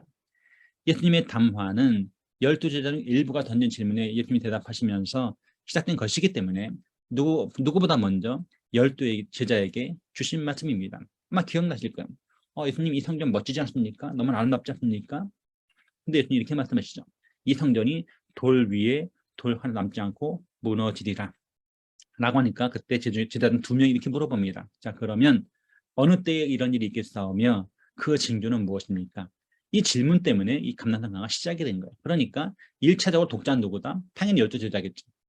자, 마간 자신이 여기서 보고하는 말씀으로 독자들도 제자로 살아가는 데 필요한 지심을 얻게 하려는 의도가 있었던 것 같습니다. 다시 말하면 1차 독자는 12제자지만 2차 독자는 당연히 이 마가복음을 읽어나가는 우리 모두라고 하는 것이죠. 자, 이 담화의 주된 강조점은 그릇된 종말론적 흥분 상태를 바로잡는 데 있다고 하는 것이죠. 여러분, 한국교회를 포함해서 역사상 존재한 수많은 사이비 종말론적 이단들의 특징이 뭐냐면 이 마지막 날, 그때가 언제인가 라는 거예요. 여러분 중에 기억하시는 분도 있을 겁니다. 1992년 10월 28일에 다가올 미래를 예비하라 라고 하면서 이 다미 선교회가 활개를 쳤고 그들 10월 28일 기다렸어요. 하지만 예수님은 오지 않았죠. 이게 바로 종말론적 흥분 상태입니다. 자, 그런 것들을 바로잡는 데 목적이 되었다고 하는 것이죠. 자, 이런 상태를 바로잡으려는 이유는 종말이 곧 임할 것처럼 흥분하다가 사태가 바라는 대로 진행되지 않는 것처럼 보이면 자칫 속임수에 말려들거나 쉽게 낙담하게 되기 때문이죠. 지구의 종말이 오는데 예수님이 오신 날이 멀지 않았어 라고 말하는 사람들은 다 긴장하게 됩니다. 그러니까 지금 현실에 충실할 필요가 전혀 없는 거죠. 왜? 마지막에는 모든 것이 다 없어질 것이니까, 사라질 것이니까, 이런 생각들을 하게 된다는 것이죠. 예수님은 그런 것들을 피할 수도 없는 재앙 정도로 격화시켜서 단지 하나님이 온 세상을 구원하실 때가 다가올 때를 보여주는 초기 징조들 정도로 치부해 버리십니다. 다시 말하면 아직 끝은 아니라는 건, 단지 시작에 불과하다, 산통의 시작이라고 치부해 버리시는 거죠. 여러분, 이제 개 중에 아마 대부분 이제 아이를 낳으셨을 거 아닙니까? 이게 남성분들은 잘 모르겠지만 여성분들은 이제 아이를 낳으신 분이라면, 특별히 초산인 경우 병원에 갔습니다. 자, 그러면 분명히 아이가 나올 것 같은데 애가 안 나와요. 왜 그럴까요? 아직 때가 안 된 거죠. 그래서 이제 간호사나 의사들이 하는 말들이 있어요. 하늘이 노래져야지 애가 나온다고 이렇게 말을 하는데, 그 노래진 때가 언제인지 모르는 거죠. 왜? 애를 첫 낳다 보니까 그때가 언제인지 모르는 거예요. 마치 이 산통이 시작되는 것처럼 그 수많은 재난들이 마지막 날을 가리키는 것 같지만 사실은 이제 시작에 불과하다고 하는 것이죠. 자, 심지어 멸망에 가증한 것이나 이에 동반되는 고초들도 비록 그 장면은 무시무시하지만 종말의 순간을 알려주는 그런 징조는 아니라고 하는 것이죠. 다시 말하면 코로나라든지 우크라이나 전쟁이라든지 이것이 바로 종말을 알려주는 징조는 아니라고 하는 거예요. 예수님 자신의 제자들에게 그러한 거짓 주장들에 넘어가지 말라고 경고하고 계십니다. 자, 1세기 독자들에게는 이 모든 것이 특별한 의미가 있었을 거예요. 1세기 독자들은 예수님 승천하신 지 오랜 시간이 흘렀는데도 종말의 시간이 지연되는 듯이 보이는 것에 대한 충분히 우려할 만도 했으며 거짓말에 넘어가거나 시대에 빠질 수도 있었기 때문이죠. 여러분 당장 아마 기억날 겁니까? 아까 잠깐 스쳐 지나갔던 이 벼라산 사건을 보게 되면 예수님 이런 말씀하시거든요. 말미에 뭐라고 말씀하십니까? 여기 서 있는 사람들 중에 하나님의 영광을 볼 것을, 영광스럽게 오는 것을 볼 자도 있다, 이렇게 말했거든요. 그러니까 그 말씀 마치 그들 세대 가운데 예수님 다시 오실 것처럼 말씀하셨다는 거죠. 자, 그런데 됐습니까? 한 세대가 지나도 예수님 오시지 않았죠. 무려 2000년 동안 그 재림이 지연되고 있다는 거예요. 그러다 보니 어떻습니까? 수많은 종말론적 이단들이 등장하게 된 거예요. 자, 마가복음 13장은 복음을 선포할 책임과 그러한 선포 과정에서 직면하게 되는 반대에 초점을 맞추고 있습니다. 자, 종말의 때가 임하려면 그 이전에 먼저 복음이 온 세상에 전파되어야 합니다. 예수님께 충성하고 예수님을 증언하는 예수님의 제자들은 반대에 직면하게 될 거예요. 자, 이러한 반대를 끝까지 견뎌낸 예수님의 제자들은 종말이 임할 마지막 때에 구원을 얻게 될 것입니다. 제자들은 복음을 선포했다는 이유 하나만으로 재판받는 자리에 설 수도 있습니다. 그들이 할 일은 뭐냐면 그 기회를 활용해서 성령이 주시는 그 말씀을 증언하는 거죠. 여러분 그러면 사도행전은 굉장히 흥미로워요. 여러분 사도행전 전반부는 베드로 이야기가 나오고 후반부는 바울 이야기가 많이 나오는데 이 바울 스토리를 보게 되면 바울의 회심 사건이 3번 기록되어 있습니다. 3번 기록되어 있는데 자 9장은 그야말로 내러티브로 바울이 어떻게 지금 만났는지 담에색 기사가 나오고요. 그 다음에 22장이라든지 26장에 보게 되면 바울의 간증이 나오거든요. 근데 그 상황을 잘 보게 되면 사실 바울이 간증할 상황이 아니었어요. 그런 상황이 아니고 어떤 상황이냐면 재판받는 상황입니다. 재판받는 상황인데 그 기회를 활용해서 바울은 복음을 전했다고 하는 것이죠. 그러니까 자신의 안위, 자신의 생존, 서바이벌에 관심 있는 것이 아니었다고 하는 것. 그것보다는 예수 그 복음이 증거되기를 원했다고 하는 것이죠. 자, 24절 37절에 강조하는 것은 종말의 시간이 언제 임할지 특정한 시간을 산정할 수 없다고 하는 것이죠. 심지어 하나님의 아들이신 예수님 자신도 그 시간을 모르신다고 하는 거예요. 굉장히 신비에 속한 영역이죠. 왜냐하면 성부와 성자와 성령 삼위 하나님은 삼위로 계시면서 어떻습니까? 동일한 하나님이세요. 자, 그런데 이 사건은 누구만 알고 계시다? 아버지 하나님만 알고 계시다는 거예요. 심지어 아들인 예수님도 예수님이 언제 다시 오실지 그 시간을 정확히 모른다고 한 것이죠. 33절, 37절 말씀을 보게 되면 3개의 주요 동사가 나옵니다. 하나는 블레페타라는 말이에요. 이 블레페타라는 말은 주의하라는 뜻이고요. 두 번째는 아고리 나이테란 말을 쓰고 있어요. 그러니까 아고리프 나이테란 말은 뭐냐면 깨있으란 말이고, 그리고 또다시 그레고 라이테란 말이 나오는데 이것도 역시 또 다른 깨있으라는, 조금 뉘앙스 다르지만 깨있으란 말을 쓰고 있습니다. 자, 이러한 동사들 속에는 종말의 시간이 언제인지 알기 위해서 노력하라는 것이 아니라 깨어서 주어진 의무에 헌신하라는 명령이 담겨 있습니다. 자, 마가야 복음의 감람산 강화뿐만 아니고 여러분 신약성경 전체를 보게 되면 이 종말론과 관련한 주님 메시지는 간단합니다. 다시 말하면 그날이 언제인지 알려고 노력하지 말라라는 거예요. 핵심은 거기에 있지 않다는 거예요. 그날이 언제인지 모르니까 어때요? 깨어있으라. 이게 핵심이에요. 이 사실을 강조하고 또 강조합니다. 자, 마가복음 13장은 종말의 때를 산정하는 시도를 단념하라고 말하고 있어요. 이 감람산 가마는 자신들의 사기사고 도모하고자 종말론적 흥분 상태를 악용할 수 있는 사기꾼들을 조심하라고 경고합니다. 여러분 저와 같은 목사들이 종교 사기꾼이 되기 가장 쉬운 거예요. 내가 박사고 내가 목사야. 난 많이 아니까 너 좀 잔말 말고 들어. 이렇게 말할 수 있다는 거예요. 그러니까 우매무지한 성도들이 어때요? 당할 수 있는 거죠. 여러분 보이스 피싱이 많이 당하잖아요. 피싱이 많이 당하는 이유 중에 하나는 스미싱이 당하는 이유 중에 하나는 뭐냐면 너무 그럴듯한 거예요. 그러다 보니까 뭐 아들이 잡혔다는데 뭐 아들이 다쳤다는데 돈 보내주지 않겠습니까? 당하는 겁니다. 알면서 당하는 거예요. 근데 마치 우리도 그런 종교 사기꾼에 당할 수 있다고 하는 것이죠. 어떤 회방이 있더라도 신실하게 예수님을 증언하며 견고하게 인내하는 것이 가장 중요한 것임을 강조하면서 모든 제자에게 깨어 있어야 한다고 일깨워주고 있는 것이죠. 한 절반쯤 했는데 괜찮습니까? 좀 빠르잖아요? 네, 좀 더 가보겠습니다. 자, 이제 두 번째입니다. 지금까지는 가르침을 다뤘어요. 가르침. 그래서 전반부는 순환기사, 후반부는 감람산 기사. 요 얘기를 다뤘었고 지금부터는 뭐냐면 실물 교육을 하려고 합니다. 마가가 묘사하는 12지대의 모습 한번 다뤄보기를 원합니다. 그러니까 사람들은 대개 마가가 예수님의 제자를 다루고 있는데요. 그 중에서도 특히 그가 묘사한 12지대의 모습을 제자도를 바라보는 마가의 견해를 이해할 수 있는 두 번째 유형의 증거로 제시하고 있습니다. 12제자들은 그들의 특별한 위치 때문에 마가복음에서도 다른 여러 제자들을 대표하는 것으로 보여집니다. 그렇지 않겠습니까? 뭐 120명도 있었고 70인 제자도 있었고 500명도 있었지만 그들을 대표하는 사람은 누구다? 사도들입니다. 이 12제자가 바로 모든 제자를 대표합니다.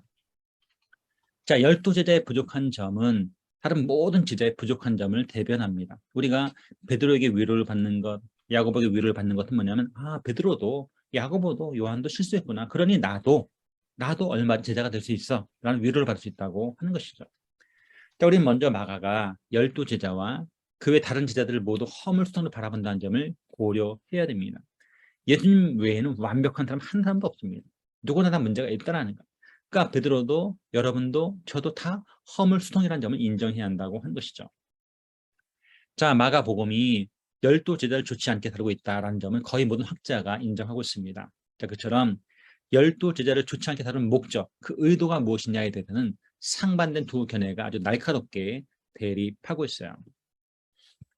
자, 몇몇 학자들은 마가복음의 저자가 자신이 이단시하던 유형의 기독교나 기독론을 대변한 12제자에 대한 불신을 담은 논증을 강력하게 전개하고자 마가복음을 기록했다고 주장합니다. 다시 말하면 마치 마가복음이 일종의 로마서 같다라는 것, 어떤 변증서, 논쟁서라는 거죠. 근데 아시겠지만 아까 잠깐 살펴보았던 앞에 논쟁 기사 2장과 3장에 나오는 그 몇 가지 논쟁을 제외하고는 마가복음 전체의 목적은 뭐냐면 예수님의 순환, 복음을 강조하는 게 목적이라고 하는 것이죠. 자, 이 견해는 마가복음이 예수님을 단지 이적을 행하는 분으로 볼 뿐 십자가에 대한 이해는 거의 없는 신인 기독론에 반대했다고 보는 거예요. 그러니까 예수님이 하나님이시면서 사람이다. 그러니까 fully God, fully human. 그러한 크리스톨로지, 기독론에 반대했다고 보는 거예요.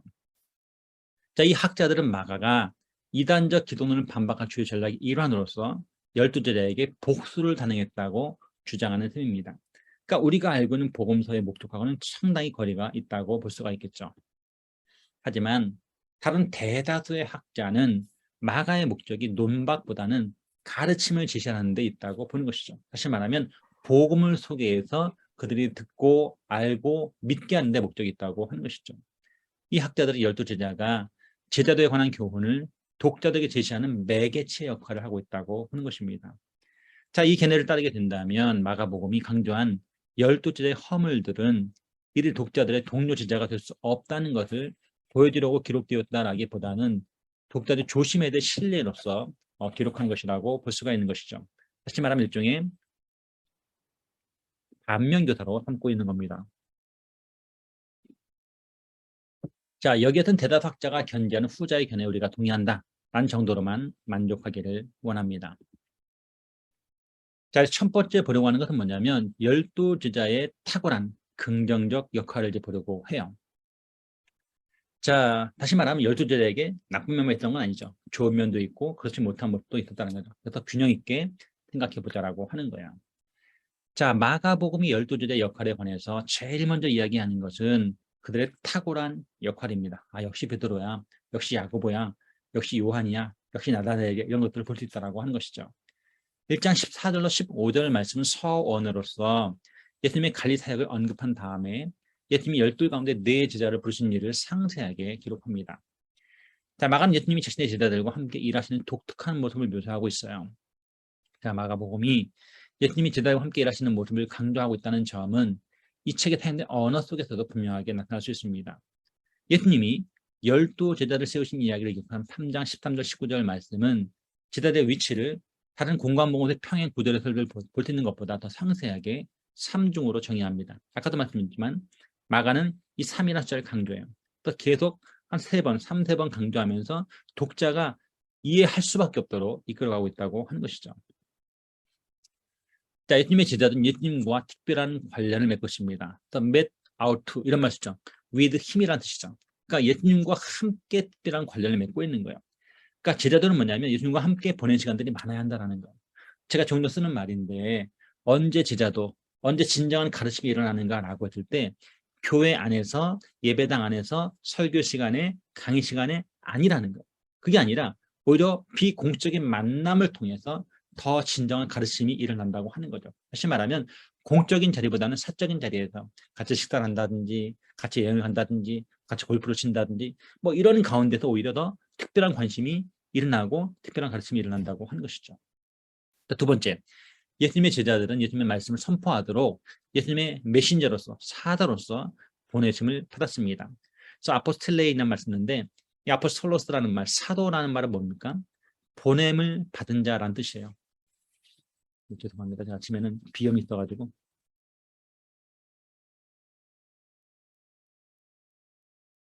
그러니까 사도도 보냄을 받은 자고 선교사도 보냄을 받은 자라고 하는 것이죠. 또 이 사실을 강조하고 있어요.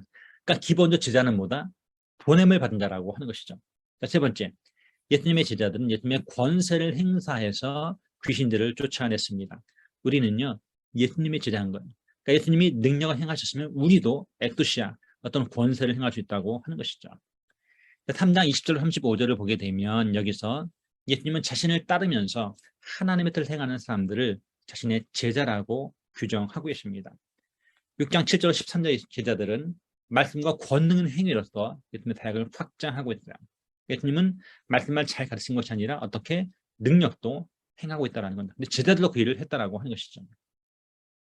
자, 이 모든 것 때문에 마가복음이 12 제자들에게 매우 고결하고 좋은 역할을 부여했겠지만 어쩌면 마가는 그리스도인인 독자들도 이 제자들과 같은 사람이 되기를 바랐기에 12 제자를 그렇게 특별하게 묘사해줄지도 모른다고 하는 것이죠. 다시 말하면 그들은 사도니까 잘할 수 있고 우리는 평범한 사람들이니까 못해. 이게 아니라 우리도 할 수 있다는 거죠.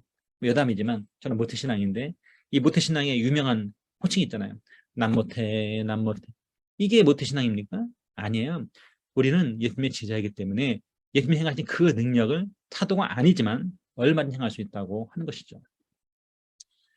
자, 그러면 또 두 번째는 뭐냐면 부정적인 면모도 있다는 거죠. 긍정적인 면만 있었다는 것은 아니라는 거예요.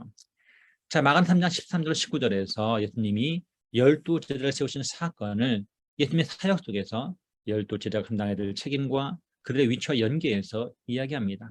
그런데 불가사의하게도 19절에서 유다의 예수님 배반 사실을 함께 언급함으로써 독자들이 바라보아야 될 12제자의 면모를 복잡한 모순덩어리로 제시하고 있습니다. 자, 3장 13절 19절이 어떤 장면이냐면 12 제자를 세우는 장면이에요. 또 베드로부터 쭉 언급이 되겠죠. 누구까지? 유다까지. 근데 아예 3장 초반에 19절에 유다는 예수를 팔자, 예수를 배반할 자 이렇게 언급이 돼요. 그러니까 마가복음을 읽어가는 독자는 이미 첫눈에 알아보는 거죠. 배신자가 있었군. 또 초장부터 배신자가 있다는 것을 알게 된다는 거예요. 그러니까 12제자 그룹에 신실한 추종자가 있는 것이 아니라 배신자도 섞여 있었다. 그런 점에서 모순덩어리라고 하는 것이죠. 자, 마가는 유다의 예수님 배반 사실을 언급함으로써 우리에게 예수님을 비판하는 자들과 지지하는 자들의 구분뿐만 아니라 예수님을 따르는 사람이 된 이들에게 다가올 시련과 위기까지 포함한 이야기를 읽을 준비를 시키고 있는 것이죠. 다시 말하면 일종의 복선을 깔아주고 있는 거예요. 12 제자에게 존재한 이런 모순된 면모는 4장 10절로 13절, 34절 계속해서 나타나고 있습니다. 제자들은 외인과 외부자들과 구별해서 하나님 나라의 비밀을 받은 사람들입니다. 일종의 내부자라고 할 수 있죠. 예수님 제자들에게는 모든 것을 설명해 주셨지만 그 중에 다만 비유로 말씀하셨어요. 그래서 그 비유가 2번 나오는 경우가 있잖아요. 그래서 처음에는 어때요? 무리한테 말씀하시고 그 다음에 내부자인 제자들에게만 다시 한번 보충 설명을 해갖고 잘 깨닫도록 말씀하셨다고 하는 것이죠. 자, 13절에 기록된 예수님의 말씀은 제자들 역시 예수님이 그들에게 바라시는 만큼의 이해 수준이 되지 못했음을 시사해주고 있습니다. 이제 학교에서 학생들을 지도하다 보면 어떤 일이 벌어집니까? 잘 따라오는 모범생이 있는가 하면 따라오지 못한 사람들도 있다는 거예요. 자, 그런데 이 12 제자는요, 끝까지 마가복음 심장이 되도록 깨닫지 못합니다. 그러니까 이들은 모범생이라기보다는 우등생이라기보다는 사실은 열등생이라고 볼 수가 있다고 하는 거예요. 자, 4장 35절 41절에 기록된 첫 번째 바다 기적 이야기는 12 제자들의 부정적인 면모를 명백하게 언급한 이야기 가운데 첫 번째 기사라고 볼 수 있습니다. 그래서 제자들은 공황 상태에 빠지게 되죠. 예수님 두려워하고 믿음이 없는 그들을 꾸짖게 됩니다. 그러니까 두려워하는 그들에게 두려워하지 말라, 믿음을 가지라고 여러 번 말씀하시죠. 예수님 무리를 걸어 제자들에 걸어오신 사건을 겪은 두 번째 바다 기적 이야기 역시 제자들의 부정적인 면모들을 강조하고 있어요. 제자들은 겁에 질려서 예수님을 일종의 유령으로 오해하게 됩니다. 자, 마가복음에 기록된 제자들의 반응은 단지 깜짝 놀라는 모습뿐이라고 하는 것이죠. 다시 말하면 예수님이 누구신지에 대한 이해가 없다고 하는 거예요. 그러니까 예수님은 이제 56년째 믿고 있는데 요즘 많이 고민하는 게 뭐냐면 도대체 이 사람들이 예수님 믿고 있는가? 이런 고민들을 하게 되는 거예요. 목사인데, 장로인데, 권사인데, 또 성도인데, 또 훈련받은 제자들인데 정말 예수를 믿는가? 이들이 일반 세상 사람과 전혀 구별되지 않는 거죠. 정말 믿음이 있노라고 하면서 믿음을 보여주고 있는가? 깜짝깜짝 놀란다는 거예요. 근데 제자들도 그랬다라고 하는 것이죠. 자, 마가는 제자들이 둔한 마음 때문에 예수님이 행하신 떡 드시던 일, 소위 오병이의 기적을 깨닫지 못해서 이런 반응을 보였다고 말하고 있습니다. 자, 둔한 마음이라는 표현은 특히 부정적이죠. 자, 그들의 영혼이 하나님의 계시를 깨닫지 못했음을 암시하기 때문입니다. 제가 강의할 때 한두 번 이야기했던 것 생각났는데 의학적으로 심경화라는 건 없어요. 간경화는 있죠. 이 간이 딱딱해지면 간경화가 되잖아요. 또 간염에서 간경화로, 간경화에서 간암으로 발전하게 되는데 심장에는 심경화는 없거든요. 심장이 그냥 멈춰 끝나는 거죠. 심장 마비가 오는 거예요. 자, 그런데 성경은 심경화를 말하고 있어요. 이 둔한 마음이라는 게 바로 그죠. 마음이 딱딱해지는 거예요. 마음이 딱딱해지는 거. 먼저는 마음이 딱딱해지고 그 다음에 믿음이 파산하게 되고 그 다음에 교회를 떠나게 되고 예수를 부인하게 될 일이 일어날 수 있다고 하는 거죠. 근데 그들이 둔한 마음을 갖고 있었다라는 거예요.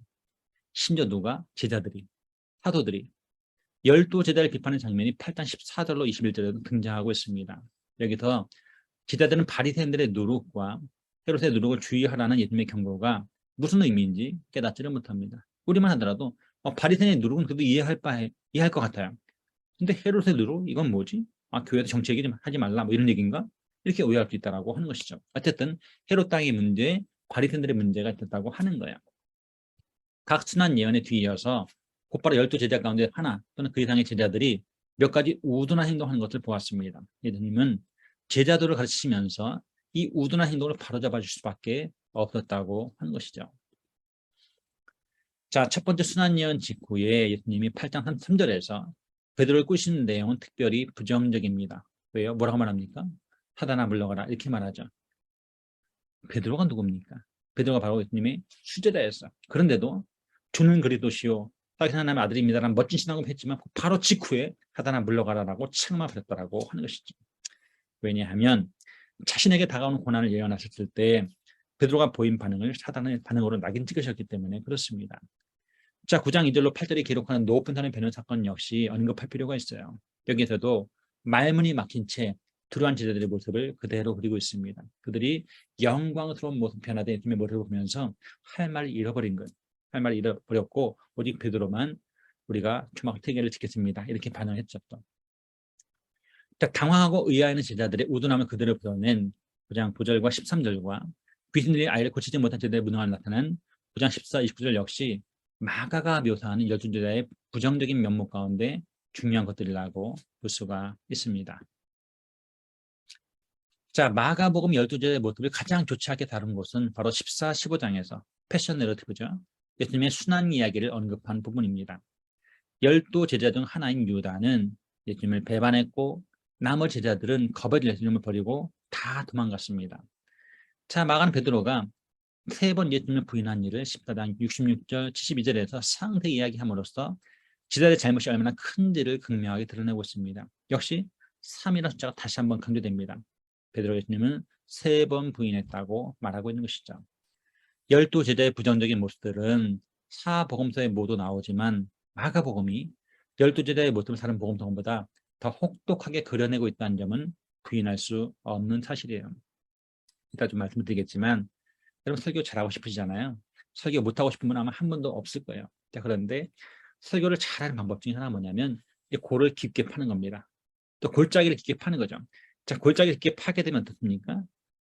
산이 높아 보이는 거죠. 그래서 먼저 골짜기를 깊게 파고 산이 높도록 만드는 거예요.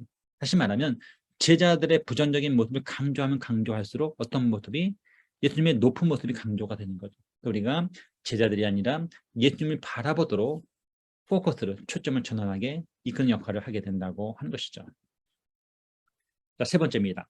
12제자의 두 가지 역할이, 다시 말하면 탁월한 모습도 있고 부정적인 모습도 있었다고 하는 것이죠.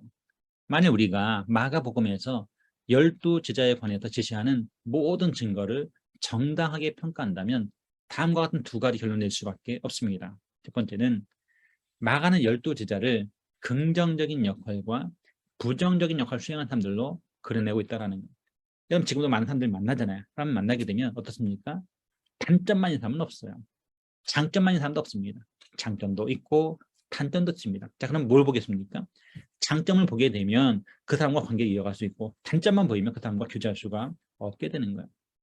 두 번째, 마가의 목적은 이 두 가지 역할의 이중성 속에서 잘 드러나고 있다고 하는 것이죠.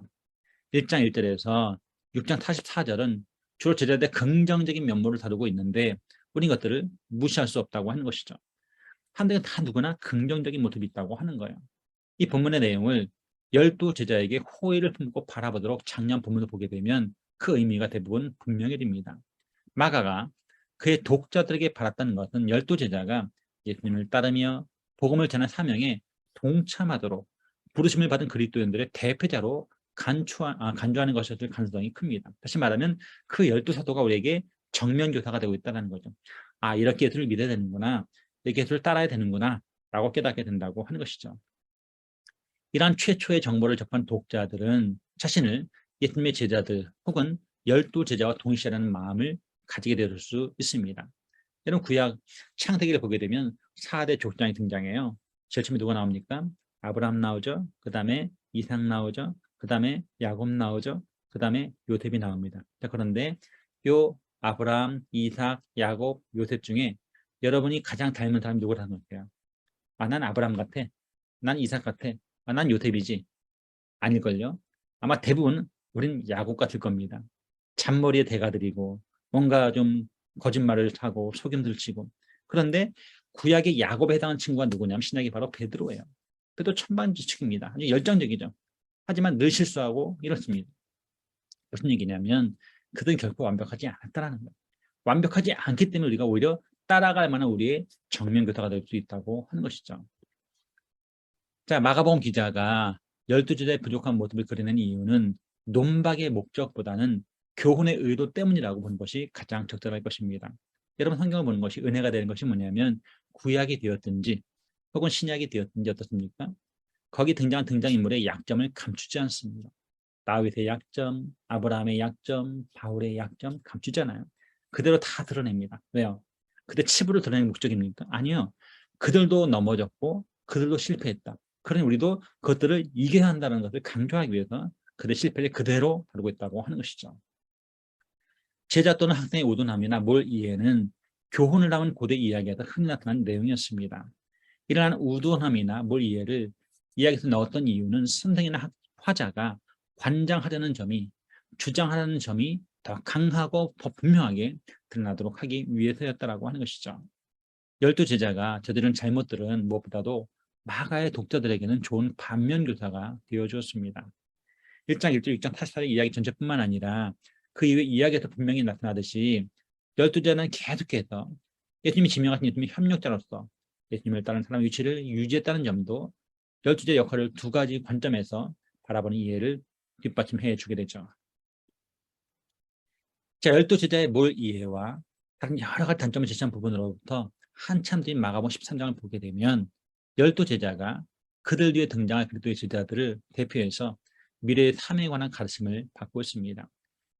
12제자뿐만 아니라 오늘날 우리는 어떻습니까? 오히려 그들보다 훨씬 더 그리스도의 정말, 그리스도의 재림에 훨씬 더 가까운 시점에 우리가 살고 있다고 하는 것이죠. 또 우리의 미래의 사명이 무엇인가를 잘 보여주고 있는 것이죠. 자, 14장 26, 28절은 12제자가 예수님을 버리게 될 일에 대해서 예언하고 있습니다. 이 일은 상당히 가증한 사건인데도 마가는 이 예수님의 순환 기사석의 통째로 포함하고 있을 뿐만 아니라 12사람의 제자로서 저지른 잘못이라는 차원이 아니라 더 큰 하나님의 어떤 목적에서 이루어진 차원의 일로 제시하고 있습니다. 한번 시간 되시면 한번 나중에 꼭 한번 읽어보길 바라요. 이 순환 기사에 나오는 14장, 15장 이야기를 잘 보게 되면 가룟 유다가 예수님을 배신하게 되고 제자 예수님을 버리게 됩니다. 근데 그런 모든 사건 중에 어떤 문구가 나와요? 이런 문구가 나와요. 이것은 아버지의 뜻을 이루기 위함이다. 이것은 성경을 성취하기 위함이다. 이런 것들이 강조되고 있다는 거죠. 다시 말하면 하나님의 섭리, 하나님의 작정, 하나님의 예정, 하나님의 계획 이런 것들을 굉장히 강조하면서 그들의 실패를 다루고 있다고 하는 것이죠. 이 사실을 유념하는 건 대단히 중요합니다. 12제자가 예수님을 버리는 일은 마가가 제시한 예수님의 선언대로 성경에서 미리 말씀하신 것이기 때문입니다. 자, 스가랴 13장 7절 말씀 뭡니까? 하나님께서 목자를 치게 되면 양들이 흩어진다는 그 말씀을 하고 있는 거죠. 예수님이 체포되자 제자들이 다 도망가고 말았다고 하는 거예요. 제자들의 비겁함과 예수님 자신의 무시무시한 죽음에도 불구하고 부활하신 예수님은 자신을 부인한 12제자를 다시 제자로 회복시키심으로써 그 12제자가 그분을 부인한 일을 이겨내실 것이기 때문에 그렇습니다. 이런 요한복음이 은혜로운 것은 20장으로 끝나지 않는다는 것. 21장으로 끝나기 때문에 은혜로운 겁니다. 그러니까 베드로의 부인으로 끝나는 베드로는 가룟유다만큼 똑같은 나쁜 놈이에요. 그래서 주님이 베드로에게 세컨 찬스를 주게 되고 베드로는 다시 재개하게 됩니다. 다시 회복되었다는 그러한 이야기죠. 자, 네 번째는 증언하는 여성들입니다. 자, 16장 7절을 보게 되면 한 청년이 아마 천사겠죠. 여자에게 지시한 장면이 나옵니다. 이 지시는 14장 28절에서 12 제자를 회복시킬 것을 보장하신 예수님의 말씀을 분명하게 뒤에 새겨주고 있습니다. 자, 16장 8절을 여자들의 두려움 때문에 하나님의 목적이 물거품이 되었다고 생각한다면 그것은 중대한 실수라고 하는 거예요. 자, 많은 해석자가 추정하는 것처럼 16장 7절 8절을 여자들이 받은 명령과 여자들이 실제로 한 행동이 철저히 대조를 이루고 있는 표현한 본문을 보는 것은 적절하지 않다는 얘기죠. 오히려 16장 8절은 여자들이 오직 그 청년이 지난 사람들에게만 예수님의 부활 사실을 이야기했음을 암시하는 구절로 보는 것이 훨씬 더 합리적이라고 하는 것이죠. 만약 본문을 그렇게 보게 되면 12제자, 자신의 부활 소식을 알릴 자로서 예수님이 몸소 선택한 사람들이 예수님의 부활을 선포했을 때에야 비로소 그 사람들이 그 사실을 알게 됐던 이유가 설명이 됩니다. 이게 뭐냐면 최초의 부활 목적자가 누굽니까? 이 여성들이라는 거예요. 그러니까 여성들이 알릴 때까지 그들은 부활 사실을 알 수가 없었다라는 거예요. 왜? 유일한 목적자가 이 여성들이었어요. 그래서 그들이 이 얘기를 듣고 나서 예수님 정말 과연 부활하셨어 라는 것을 알게 됐고 부활 증인의 역할을 하게 되었다고 하는 것이죠. 적어도 마가복음에서는 그렇다고 하는 거예요. 자, 결론입니다. 자, 마가복음은 독자들을 마가복음 자체가 기록하고 있는 기사와 12제자의 잘못의 차원을 뛰어넘어서 그 제자들의 회복과 그 이후에 교회에 주어진 사명, 복음이 열방에 전파된 일로 인도하고 있습니다. 12제자는 그리스도의 제자들이 소명으로 부여받은 책임이 무엇인지 독자들에게 보여준 역할을 하고 있을 뿐만 아니라 제자들이 피해야 될 위험이 무엇인지를 독자들에게 생생하게 보여주고 있습니다. 자, 소명과 사명은 다르죠. 소명은 뭡니까? 내가 부름받은 거예요. 자, 부름받았는데 부름받았을 때 뭐가 있습니까? 목적이 있어요. 그러니까 소명이 있다는 얘기는 사명이 있다는 얘기예요. 그래서 그 사명이 무엇인지. 그런데 이 사명 때문에 부름을 받았는데 이 사명이 순적하게 쉽게 성취되는 게 아니라는 거예요. 그 안에 뭐가 있다? 많은 어려움들, 고난들, 위험이 있다는 것을 알려주기 위함이라고 하는 것이죠. 더욱더 대담한 것은 마가가 독자들에게 제시하려는 말입니다. 독자들 역시 위험을 당하고 베드로처럼 실패할 수도 있지만 여전히 용서와 회복을 체험할 수 있다고 하는 거예요. 여러분이 영화나 드라마를 볼 때는 안정감을 느껴요. 왜? 영화 속에서 끔찍한 장면이 연출됩니다. 사람이 죽기도 하고 다치기도 해요. 어떤 여성들이 유린을 당하기도 합니다. 그런데 이것이 나와는 상관이 없어요. 왜? 우리는 바깥에 있으니까. 우리는 단지 뷰어니까. 단지 리스너니까. 우리 시청자도 볼 뿐이지만 어떻습니까? 그 현장에 처절한 일이 벌어지고 있는 거예요. 그런데 마가는 어떻게 말하냐면 이것이 너희의 일이 될 수 있다는 거예요. 우리의 일이 될 수 있다고 말하는 거죠. 단지 제자들만이 아니고 우리도 역시 똑같은 그런 어려움에 직면할 수 있다고 말하는 거예요. 자, 1세기는 가족과 이웃의 반대나 유대와 로마 관대 협박이 존재하던 시대였습니다. 이런 시대 배경에서는 자신이 증언한 복음을 저버리는 그리스도인도 일부 있었을 것이라고 하는 거예요. 여러분 1세기 인사법 뭡니까? 가이사가 시저가 내 주님이십니다 라고 인사하는 것이 로마 시민들의 기본적인 인사법이었어요. 자, 그 말을 듣는 우리 그리스도인도 그 말에 동의할 수가 없잖아요. 가이사가 내 주님이라고? 아니야. 내 주님은 그리스도셔. 예수가 내 주님이십니다. 이 인사말 하나 때문에 그들은 죽을 수도 있는 거예요. 그러니까 이건 실제 상황이었다는 거예요. 그러니까 1세기에서 예수님을 나의 구세주로 나의 주님으로 인정한다는 것은 뭐냐면 그 순교를 당할 수 있는 엄청난 문제였다고 하는 거예요. 그러다 보니 어떻습니까? 다 승리하는 건 아니었어요. 어떤 사람은 실패하기도 하고 어떤 사람은 넘어지기도 했다라고 하는 것이죠. 자, 이러한 정황 속에서 실패한 제자도 용서와 회복을 체험할 수 있다는 소망은 아주 의미심장한 것이었을 거라고 하는 거예요. 여러분, 왜 기독교가 복음인 줄 아세요? 복음은요, 우리가 세컨 찬스를 준다라는 거예요.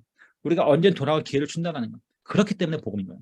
아직 마지막 종착역, 종지부를 찍지는 않았다라는 거예요. 끝날 때까지 끝난 것이 아니기 때문에 우리 끊임없이 회개하고 주님께 용서를 구하고 회복을 경험할 수 있기 때문에 우리가 소망을 가질 수가 있는 것이죠.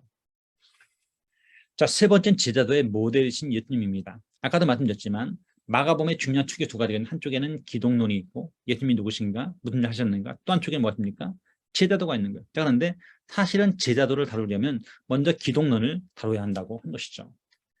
존 도너휴의 말처럼 예수님의 이야기는 동시에 그를 따르는 사람들의 이야기가 되어야만 한다는 것이죠. 왜? 예수님의 이야기는 기독론이죠. 그를 따르는 사람의 이야기는 뭡니까? 제자도입니다. 그러니까 제자는 철저하게 기독론의 기반을 두고 나와야 한다고 하는 것이죠. 자, 마가의 기사를 보게 되면 예수님은 제자도의 초석이자 본보기가 되십니다. 그리스도의 죽음은 사람들을 구원하는 대속물, 랜섬, 리뎀션 이렇게 되는 거죠. 대속물이 뭡니까? 일종의 몸값을 지불한 어떤 재물을 의미한다고 하는 거예요. 자, 구약에서는 재물의 개념이고 또 고대 사회에서 뭡니까? 노예시장에서 몸값으로 지불한 돈이 바로 대성물이라고 하는 거예요.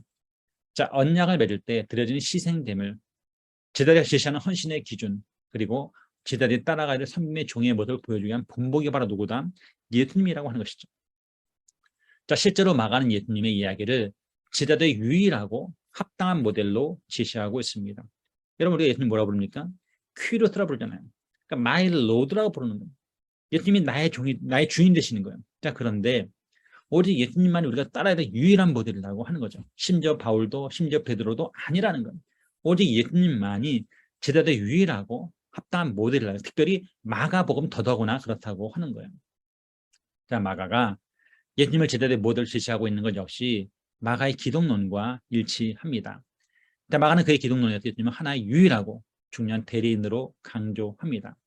마가가 강조하는 제자도란 예수님을 따르는 거예요. 예수님의 가르침을 따르는 게 아니에요. 예수님의 인격과 삶과 모든 것을 따르는 겁니다. 예수님을 따르는 게 바로 제자도라고 하는 것이죠. 제자들의 충성심을 놓고 예수님과 겨루면서 그들의 충성심을 가르칠 경쟁 상대는 아무도 없다라는 거죠. 우리는 그걸 뭐라고 부릅니까? 전문용어로 우상이라고 부릅니다. 오직 예수님만 유일한 충성을 받으셔야 될 유일한 분이라고 하는 것이죠. 제자들은 귀신을 쫓아내는데 실패했지만 예수님은 귀신을 넉넉히 쫓아내십니다. 이 일을 기록한 9장의 기사는요, 예수님의 모범과 권세, 권위, 엑소시아를 강조하고 있어요. 자, 마가는 시간이 흐를수록 예수님을 점점 더 12 제자로부터 따돌림을 당하다가 철저히 버림받는 모습으로 그려지고 있습니다. 예수님이야말로 철저한 왕따셨어요. 철저하게 버림을 받으셨다는 것이죠.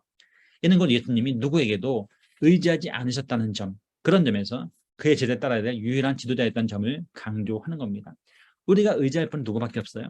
하나님을 의지해야 됩니다. 제가 교제하는 목사 중에 우리 가양공동체 양진일 목사라고 있는데, 이 양진일 목사가 종종 그런 말을 해요. 어떤 얘기를 하냐면 한국기독교는 통째로 잘못된 복음을 전하고 있습니다. 이런 복음이 전해지고 있다는 거죠. 예수를 믿으면 구원을 받는다. 맞는 말이잖아요. 근데 이게 잘못된 복음이라고 말하는 거죠. 그 친구, 그 양 목사의 가르침은 뭐냐면 이거예요. 예수님만 믿어야 된다는 거죠. 근데 우리는 보험으로 예수도 믿고 돈도 믿는다는 거예요. 예수도 믿고 권태도 믿는다는 거예요. 예수도 믿고 플러스 알파가 꼭 있다라는 거예요. 그게 아니라 우리는 예수님만 믿어야 한다는 거예요. 이게 바로 참된 신앙이고 참된 제자도라고 하는 것이죠. 자, 마가는 예수님이 신문 받으신 일과 베드로가 대제사장의 여정에 추궁당한 일을 한데 묶어서 기록해 놓았습니다.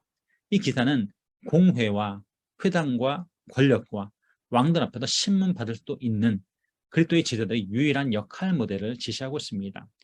자, 부정적 본보기를 보여줬던 베드로와는 다르게 예수님은 유대 공회 앞에서 일절 자신을 변호하지 않으셨습니다. 자, 논쟁 중에 이런 논쟁이 있어요. 침묵의 논쟁. 자, 침묵의 논쟁은 뭐냐면 사실은 시인하는 거거든요. 그러니까 내가 죄인이다 라고 시인하는 거예요. 엄밀하게 말해 예수님은 죄인은 아니셨어요. 아니지만 적어도 그들이 제시하는 어떤 참남죄, 반역죄를 짓지는 않았어요. 하지만 예수님이 변하지 않았답니다. 침묵하시고 묵묵히 십자가를 지셨다라고 하는 것이죠. 자, 마가가 제자들의 전역을 지시하고 있는 예수님의 역할이야말로 마가 이야기 전체의 형태를 가장 잘 설명해 준 것이 될 것입니다. 자, 마가복음에는요, 예수님의 어릴 적 이야기가 없습니다. 그러니까 infant narrative, 예수님의 유아 기사가, 예수님의 영아 기사가 기록된 것은 마태복음과 누가복음이에요. 또 마태복음이나 누가복음에 보면 뭐가 있습니까? 예수님의 탄생 기사가 나와요. 그래서 해마다 성탄절이 되면 주로 뮤지컬이나 연극하게 되는데 그 연극의 배경은 대개 마태복음과 누가복음 따온 것이지 마가복음은 없다라는 거예요. 그러니까 마가복음에는 예수님의 어릴 적 이야기가 생략되어 있습니다. 그 대신에 예수님은 세례받는 장면이 처음 등장합니다. 그러니까 곧바로 점프해서 어린 채를 건너뛰고 공사역으로 바로 갑니다. 또 10장 8절이 마가복음의 끝이라면 부활하신 예수님은 마가복음에 전혀 등장하지 않는 셈이에요. 여러분 개역개정 마지막 10장 9절부터 마지막 때 뭐냐면 괄호, 이런 괄호 표시되어 있잖아요. 이게 뭐냐면 어떤 사본에는 있고 어떤 사본에는 없다라는 거. 그래서 가장 권위 있는 사본에는 10장 8절이 끝이에요. 또 그러니까 우리가 짧은 본문을 볼 것인가 긴 본문을 볼 것인가 이런 유명한 논쟁이 있긴 한데 만약에 정말 10장 8절이 마가복음의 끝이라고 한다면 부활하신 예수님이 등장하지 않아요. 자, 그 대신에 마가는 예수님의 부활에 대해서 몇 차례 권위는 예언을 제시한 다음에 그 예언이 실현된 것만 이야기하고 있습니다. 자, 우리가 마가복음을 얻게 되는 것은 그리스도인의 삶에 청사진이 되어질 수 있는 예수님의 이야기라는 거죠. 예수님의 이야기 틀에서 시작해서 온갖 시험과 반대를 무릅쓰고 왕성히 펼쳐 가시는 사역과 함께 전개되다가 고난과 죽음에서 정점에 이르게 됩니다. 이 고난과 죽음은 아직 우리 눈앞에 나타나지는 않았지만 하나의 예수님의 의로우심을 변화하신 순간을 지향하고 있다는 것. 그러니까 마가복음은 철저하게 어디에 포커스를 맞춰요? 예수님의 죽으심에 포커스를 맞춥니다. 그래서 이미 8장부터 예수님의 고난된 예언들이 나와요. 그리고 쭉 고난을 강조하고 있습니다. 8장부터 10장까지 전체가 예수님의 고난받으심, 죽으심을 강조하고 있다고 하는 거죠.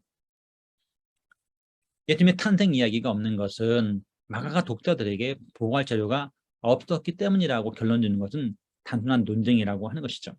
가장 먼저 복음서를 누가 기록했어요? 마가가 기록했습니다. 근데 여러분 재밌는 것은 뭐냐면 복음서보다 뭐가 더 서신서가 먼저 기록이 되었어요. 그래서 어떤 사람은 갈라디아서다, 어떤 사람은 데살로니가 전서다, 이것들이 먼저 기록돼 보거든요. 어쨌든 그것보다는 좀 늦게 복음서가 기록됐는데 누가 후대 마가가 가장 먼저 마가복음을 기록했다라고 한다면 아마 적어도 AD 한 60년 어간에 기록하지 않았을까라고 추론을 하거든요. 근데 마가가 누굽니까? 마가는 베드로와 커넥션이 있었어요. 그러니까 예수님과 가장 긴밀한 관계를 갖고 있던 베드로에게서 들었던 그 리포트를 다 갖고 있습니다. 그러니까 예수님의 탄생 기사를 모를 리가 없어요.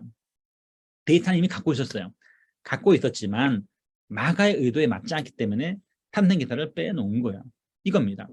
자, 마가가 예수님의 세례로부터 예수님의 이야기를 시작한 것은 제자의 삶이 세례를 받는 순간에 시작이 되기 때문에 그렇습니다. 우리도 세례 받으면 신자가 되고 그때부터 제자가 되는 거죠. 신자가고 제자니까. 자, 마가 예수님 이야기가 예수님 사역에 집중하고 있는 것도 다른 복음서보다 예수님의 가르침이 적은 것도 제자란 바로 예수님의 보여준 본을 따르도록 부름받은 자이기 때문에 그렇습니다. 앞서가신 그분을 따라하는 것이 바로 제자라고 하는 것이죠. 자, 마가복음에 부활하신 예수님이 사람들 앞에 나타나신 장면이 없는 것도 마가의 관심사가 예수님을 제자의 유일한 모델로서 부각하는 데 있었기 때문에 빚어진 결과라고 하는 것이죠.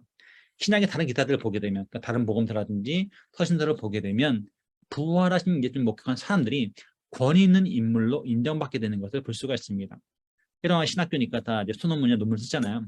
다 논문을 쓸 때 프라이머리 소스가 있고 세컨더리 소스가 있어요. 그러니까 1차 자료가 있고 2차 자료가 있는데 되게 1차 자료는 뭐냐면 원전, 뭐 신약 성경, 뭐 헬라어 본문 이런 것들이 프라이머리 소스가 되죠. 혹은 사전, 이렇게 프라이머리 소스입니다. 하지만 세컨더리 서드는 뭐냐면 그것들 연구한 논문이라든지 그러니까 2차, 3차 연구 자료가 있거든요. 자, 그런데 자, 부활의 목격자 이건 뭐 거의 프라이머리 소스예요. 프라이머리 소스. 그러니까 상당한 권위를 갖는 것을 인정하면서 보게 되는데 마가는 그 권위 있는 모델을 생략해버린 거예요. 그러니까 유일한 모델 누구만 남아요? 예수만 남게 되는 거예요. 예수만. 그래서 마가복음에서는 예수님만이 가지신 유일무이한 중요성은 부활 이야기 끝부분에 이르기까지 철저하게 보존되고 있다고 하는 것이죠. 자, 마가복음이 독자들에게 주는 마지막 말씀은 12제자에게 주어진 말씀이었어요. 마가복음의 마지막 이야기를 넘어서 이후로 계속 예수님을 따르는 말씀이었죠. 12제자는 거기서 즉 갈릴리의 예수님을 보게 될 것이라고 말합니다. 이 말씀은 곧 자신의 사명에 동참하도록 제자들을 부르시는 예수님께 응답하는 과정에서 그들이 예수님을 보게 될 것이라는 그런 말씀이었죠. 가서 제자 삼으라 이렇게 말하는 거죠. 자, 마가는 예수님의 그리스도인의 제자들을 보여주는 진정한 모델로 제시하려고 했어요. 마가는 예수님의 이야기가 예수님을 따르는 모든 제자의 삶과 사역에서 청사진 역할을 할 수 있도록 모든 이야기를 서술해 갔습니다. 예수님의 사역은 미래의 모든 제자에게 주어진 말씀과 사역의 시작이라고 볼 수가 있는 것이죠.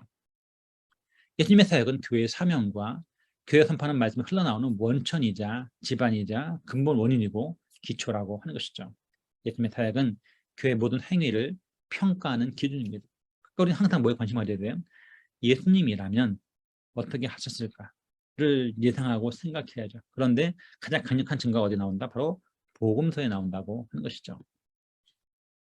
마가 예수님 이야기는 제자도와 불가분의 관계를 맺고 있습니다. 즉 기독론은 제자도와 밀접하게 연결되어 있다고 하는 거죠. 마가복음에는 예수님의 말씀이 풍부하게 들어있어요. 마가 예수님의 제자들 그 중에서도 특히 12제자들 예수님 따르는 이들이 요구받고 갖춰야 될 제자들의 대변자예요. 제자들이 부릴 수밖에 없는 난관과 실패를 생생히 보여주는 복잡한 역할 수행한 인물들로 분명히 지시하고 있습니다. 그 한편으로는 우리 모든 제자들의 대표로서 언급하고 있고 또 한편으로는 그들이 많은 어려움을 겪고 있다라는 걸 보여준 하나의 모델로서 지시하고 있다고 하는 것이죠. 마가는 12제자의 결정과 실패를 예수님 보여준 모범적 행위와 대조하면서 극적이면서도 대담하게 제시하고 있죠. 다시 말하면 아까 제가 말했죠. 골짜기를 깊게 파는 거예요. 그러니까 제자들 실패하면 실패하도록 예수님의 모범이 부각될 수밖에 없다고 하는 것이죠. 마가가 이렇게 하는 것은 제자도가 요구하는 것이 무엇인지 그려내는 동시에 예수님을 제자들의 목적이자 전형으로 그려내기 위해서였다고 하는 것이죠. 다시 말하면 예수님 단순히 구원 사건으로만 오신 것이 아니고 어때요? 우리에게 제자들 철저한 모델로서 오셨다고 하는 것이죠. 그 약속은 12제자처럼 자신들의 특성을 저버렸던 12제자 이후의 제자들에게도 회복의 전형을 보여주는 소망이 된다고 하는 거예요. 결국 마가가 분명하게 서두라고 이야기 속에는 그 이야기의 연장선 위에서 부활 이후에 그리스도의 제자들이 나누는 사귐에 동참하라는 지시와 초대가 들어있습니다. 다시 말하면 우리도 얼마든지 제자가 될 수 있다. 그래서 이 마가복음의 제자들의 핵심 뭐냐면 그들은 평범한 사람들이었다. 주님 평범한 사람들을 선택하셨고 그들을 통해서 한나라 확장을 이루어 가셨다라는 것이 바로 첫 번째 강의의 결론입니다. 여기까지 할까요? 예.